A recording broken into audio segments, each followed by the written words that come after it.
अस्सलाम वालेकुम dear students, welcome to Speechifier channel. आज हमने chapter number 17 information and communication technology के एक कंसेप्चुअल क्वेश्चन को डिस्कस करना है। आई होप कि आप लोगों ने चैनल तो सब्सक्राइब कर ही लिया होगा। अगर नहीं किया तो सबसे पहले आप क्या करेंगे, चैनल को सब्सक्राइब करें, साथ साथ बेल आइकन को हिट करें ताकि आप कोई भी नई वीडियो आए तो आपको मिल सके। आ जाते हैं पहले क्वेश्चन की तरफ, और इस क्वेश्चन में हम आपसे ये कहेंगे कि what is the difference between data and information. Short सा क्वेश्चन है, इसको हम ऐसे लिखते हैं कि data is collection of raw material having no meanings, while information is logically arranged data giving some particular meanings।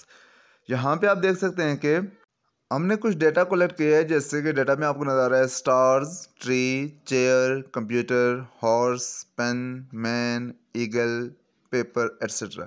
ये एक डेटा तो है, ये कलेक्शन है कुछ मटेरियल की, लेकिन यहाँ पे आपको कोई भी मीनिंग समझ नहीं आ रहा, आपको नहीं पता चल रहा कि ये डेटा क्या शो कर रहा है। लेकिन इसी डेटा को अगर हम अरेंज कर देते हैं यूँ करके, और वो इन्फॉर्मेशन बन जाती है। अरेंज कैसे करेंगे? Living things and non living things. Living things का हम सेट बना देते हैं और उसमें हम लिखते हैं कि tree, horse, man, eagle etcetera.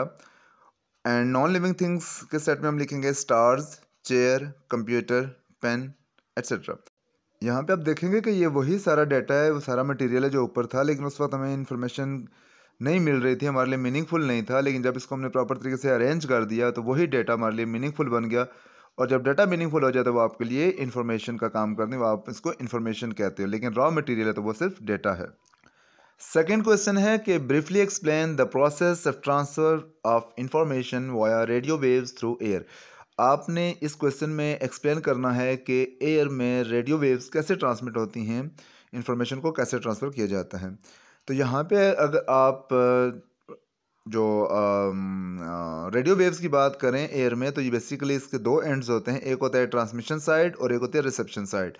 Transmission side पे क्या होता है? सबसे पहले आप देख रहे हो कि एक इनपुट सिग्नल है जिसको हम इन्फॉर्मेशन करें, जो भी इन्फॉर्मेशन आपने सेंड करनी है, खा वो वॉइस सिग्नल है, कोई टेक्स्ट है, कुछ भी है, उसको हम सबसे पहले करते हैं इनकोड। अब इनकोड, और ये काम इनकोडर करता है, डिवाइस का नाम इनकोडर होता है जो इसको इनकोड करता है। इनकोड का क्या काम होता है? Changes into electrical signal. जो भी इंफॉर्मेशन है उसको आप इलेक्ट्रिकल सिग्नल में चेंज करते हैं with the help of encoder. Encoder के बाद इनपुट जाती है मॉड्यूलेटर में। मॉड्यूलेटर जो होता है वो क्या करता है? इसको मॉड्यूलेट करता है, मतलब हायर फ्रिक्वेंसी पे कन्वर्ट करता है, इलेक्ट्रोमैग्नेटिक वेव की फ्रिक्वेंसी पे, यानी उसको इलेक्ट्रोमैग्नेटिक वेव में कन्वर्ट करता है, यूँ कह सकते हैं आप। तो मॉड्यूलेटर में हम साथ लिखते हैं कि converts into high frequency electromagnetic signal. जब मॉड्यूलेटर में ये सिग्नल इलेक्ट्रोमैग्नेटिक में कन्वर्ट हो जाता है तो उसके बाद उसको एक एंटीना के थ्रू, जिसको हम ट्रांसमिटिंग एंटीना कहते हैं, उसके थ्रू सिग्नल को ट्रांसमिट कर दिया जाता है स्पेस में, एयर में। अच्छा, इसके बाद हम बात करते हैं ट्रांसमिशन के बाद के रिसेप्शन एंड पे क्या होता है। तो रिसेप्शन साइड अगर आप देखें तो यहाँ पे बेसिकली वही सारे स्टेप्स हैं, लेकिन रिवर्स ऑर्डर में होते हैं। कि सबसे पहले उस सिग्नल को रिसीव किया जाता है रिसेप्शन एंटीना से, सिग्नल रिसीव करके उसको दे दिया जाता है डीमोडुलेटर को, और डीमोडुलेटर क्या काम करता है? Converts back to original frequency. क्योंकि ये इलेक्ट्रोमैग्नेटिक फ्रीक्वेंसी में चेंज हो चुका, इलेक्ट्रोमैग्नेटिक सिग्नल में चेंज हो चुका होता है, जिसकी फ्रीक्वेंसी हाई होती है, तो डीमोडुलेटर क्या करता है? उसको दोबारा अपनी ओरिजिनल फ्रीक्वेंसी में चेंज कर देता है।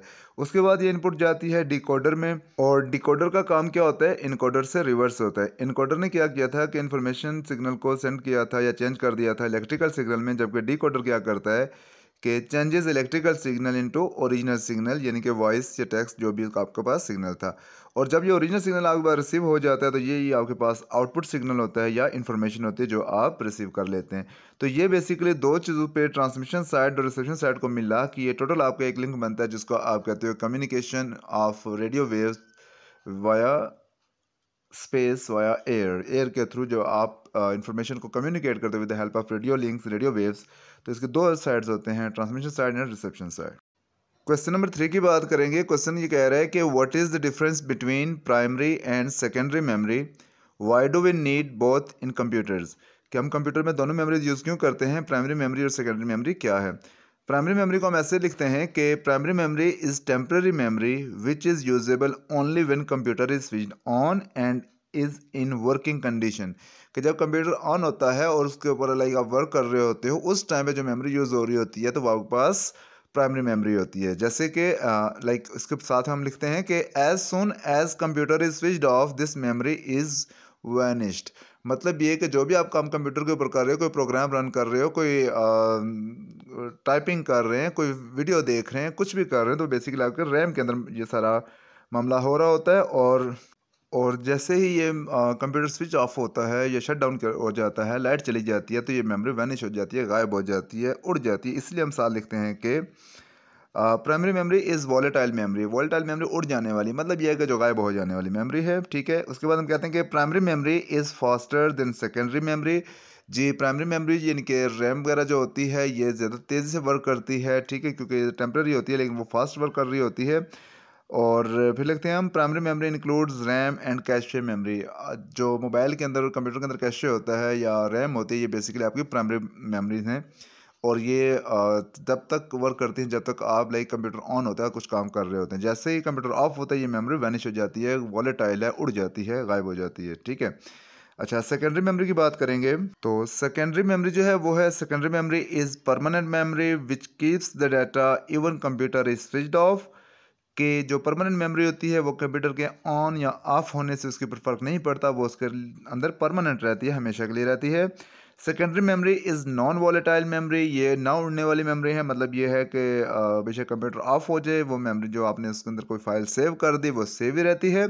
Secondary memory is comparatively slower than primary memory. Secondary memory जो होती है वो स्लोवर होती है, और सेकेंडरी मेमोरी स्लोवर होती है प्राइमरी मेमोरी से। यानी कि लेट्स से हार्ड डिस्क के अंदर जो चीज़ है, जब आप उसके फाइल को एक्सेस कर रहे हो, तो पहले वो जो हार्ड डिस्क से फाइल आएगी रैम में, रैम के अंदर आप उसके ऊपर जो भी प्रोसेस करना चाहो, जो भी उसके अंदर एडिटिंग करना चाहो, जो भी काम करना चाहो, वो आप रैम के अंदर कर रहे होते हो। लेकिन परमानेंटली जब सेव करते हो तो वो हार्ड डिस्क के अंदर जाती है। ओके, इसके बाद हम बात करते हैं सेकेंडरी मेमोरी इंक्लूड्स रोम, हार्ड डिस्क, यूएसबी एट्सेट्रा। ये सारी की सारी जो है यहाँ बस प्राइमरी मेमोरी सेकेंडरी मेमोरी में आते हैं।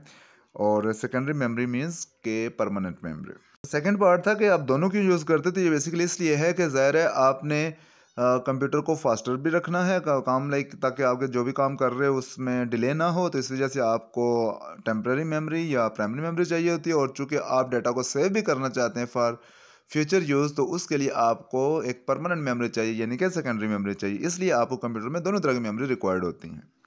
क्वेश्चन नंबर 4 एक शॉर्ट सा क्वेश्चन है लेकिन इंपॉर्टेंट है। इसमें क्या कह रहा है कि what is the difference between RAM and ROM of computers. इन दोनों में डिफरेंशिएट करना है आपने, तो हम इसको कॉलम बना के डिफरेंशिएट कर देते हैं। सबसे पहले हम रैम लिखते हैं और फिर रोम। रैम में हम कहते हैं कि RAM stands for random access memory, जबकि ROM stands for read only memory. Second point है रैम का, यूज्ड एज टेम्पररी मेमोरी, और रोम जो है it is used as permanent memory. Third point है कि used in working when computer is on, ये RAM के बारे में है। और रोम के बारे में, use to start the computer. ROM जो है वो कंप्यूटर को स्टार्टअप के लिए रिक्वायर्ड होता है, ज़रूरी होता है।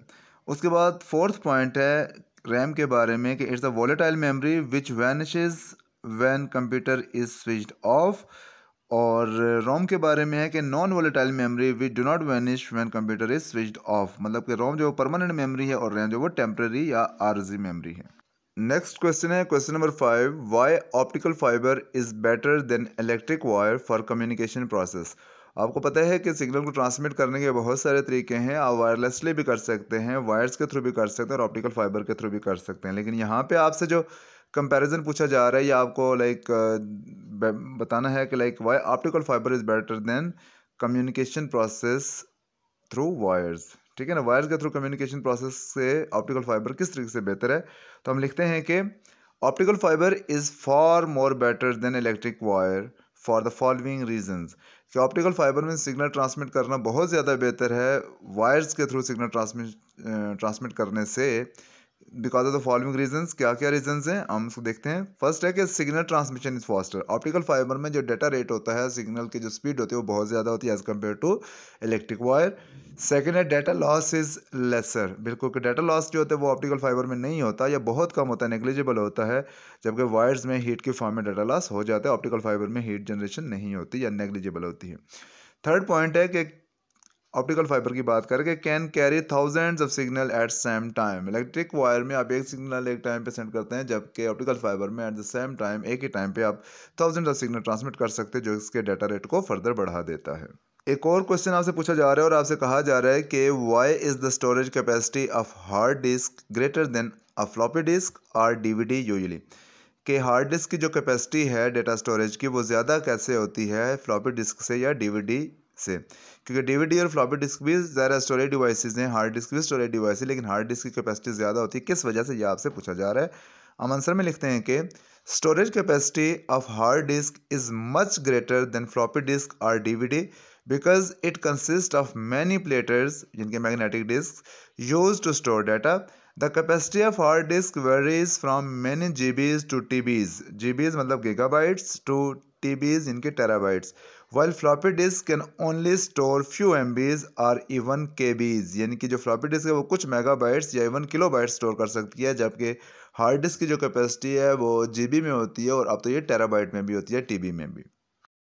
क्वेश्चन नंबर 7 है कि what is the main difference between telephone and cellular phone. Telephone से मुराद वो जो आपके पास डायल वाला फ़ोन होता है या लाइक पीटीसीएल के जिस तरह के फ़ोन्स होते हैं उसकी बात कर रहा है, और सेलुलर फ़ोन से मुराद आपका मोबाइल फ़ोन है। इनमें मेन डिफरेंस पूछ रहे हैं, तो हम लिखते हैं कि the main difference is that the telephone uses electrical signal which is carried through electric wires, wire cellular phone uses electromagnetic signal which is carried wirelessly through space. बिल्कुल, कि जो टेलीफोन लाइंस होती हैं जैसे पीटीसीएल का मैंने आपको बताया है, तो वहाँ पे क्या होता है कि सिग्नल जो जाता है वो इलेक्ट्रिकल पल्सेस के फॉर्म में, इलेक्ट्रिकल फॉर्म में जाता है और वायर्स के थ्रू जाता है। जबकि आप मोबाइल फ़ोन की बात करें, सेलुलर फ़ोन की बात करें, तो इसमें सिग्नल किसी वायर के थ्रू नहीं जाता है, ये इलेक्ट्रोमैग्नेटिक सिग्नल होता है जो कि स्पेस के थ्रू जाता है। यही मेन डिफरेंस है। बाकी तो ज़रा इनके फंक्शन में बहुत ज़्यादा डिफरेंसेस हैं, इनके यूजेस में डिफरेंस है, लेकिन जो मेन डिफरेंस है वो ये है कि उसमें इलेक्ट्रिकल सिग्नल होता है, इसमें इलेक्ट्रोमैग्नेटिक सिग्नल होता है।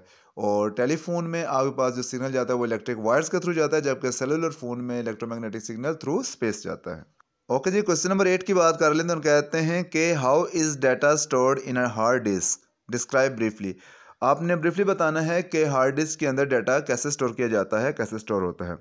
तो हम लिखते हैं इसमें कि a hard disk is a rigid magnetically sensitive disk that spins rapidly and continuously inside the computer chassis. Computer chassis के अंदर यहाँ पे हार्ड डिस्क होती है जो कि मैग्नेटिकली सेंसिटिव होती है, बहुत फास्टर स्पीड के साथ वो स्पिन करती है और कंटिन्यूसली स्पिन कर रही होती है। उसके ऊपर डाटा को रिकॉर्ड किया जाता है। डाटा को रिकॉर्ड कैसे किया जाता है? It consist of many platters. Hard disk के अंदर बहुत सारे प्लेटर्स होते हैं, बहुत सारी डिस्क होती हैं। जैसे सीडी डिस्क को आप पाइल अप कर दो, उसको लाइक दूसरे के ऊपर उसको स्टैक लगा दो, तो उस तरह के बहुत सारे इसके अंदर प्लेटर्स होते हैं।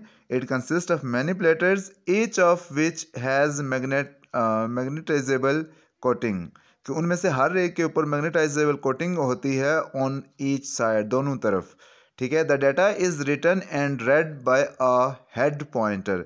एक हेड पॉइंटर होता है जिसको जैसे डाटा उसके ऊपर राइट किया जाता है या वहां से आप रीड करते हैं, उस पॉइंटर को, हेड पॉइंटर को आप क्या कहते हो? Called read write head. ठीक है। Hard disk stores the data permanently, और हार्ड डिस्क के अंदर जो डाटा स्टोर किया जाता है वो परमानेंट होता है, फॉर लॉन्गर टाइम इसको सेव कर सकते हैं। तो ये इस तरीके से हार्ड डिस्क के डाटा को सेव किया जाता है, स्टोर किया जाता है। आई होप स्टूडेंट्स के चीज़ें आपके लिए इन्फॉर्मेटिव भी हुई होंगी, लेकिन यह है कि आज काफ़ी दिनों के बाद लेक्चर अपलोड कर रहा हूँ। उसकी बहुत सारी रीज़न्स हैं। एकदम मैं मसरूफ़ हो गया था, फिर बीच में बीमार भी हो गया था।